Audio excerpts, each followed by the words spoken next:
अस्सलाम वालेकुम नाज़रीन, आऊं आहियां मोहम्मद उस्मान मल्ला। सर्वेच न्यूज़ जे सभिनी ॾिसंदड़नि खे भलीकार। बुलेटिन में शामिल कंदासीं हिन वक़्त जी हिकु अहम ख़बर। खैबर टाउन कमेटी में टैक्स सुपरिटेंडेंट जे सीट ते बगैर कंहिं इतला ॿियो सुपरिटेंडेंट मुक़ररु करे छॾियो, जॾहिं त टाउन जे बजट में सिर्फ़ हिकिड़े ई टैक्स सुपरिटेंडेंट जी जाइ आहे, जंहिं ते अब्दुल सलाम जमाली अॻु में ई मौजूदु आहे।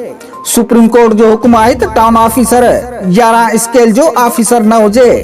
इंतजामिया कानून जी भंजकड़ी कंदे गैर कानूनी तौर ते टाउन ऑफिसर जी चार्ज टैक्स सुपरिटेंडेंट जे हवाले करे छॾी, जॾहिं त ऑर्डर लेटर में ॼाणायो वियो आहे त खैबर में टाउन ऑफिसर जी सीट खाली आहे, पर उन सीट ते गुज़िरियल महीने जे 29 तारीख़ ते आज़ाद मला चार्ज वठी छॾी हुई, जंहिंखां पोइ उन पंहिंजा फ़राइज़ अंजाम ॾियण शुरू कया।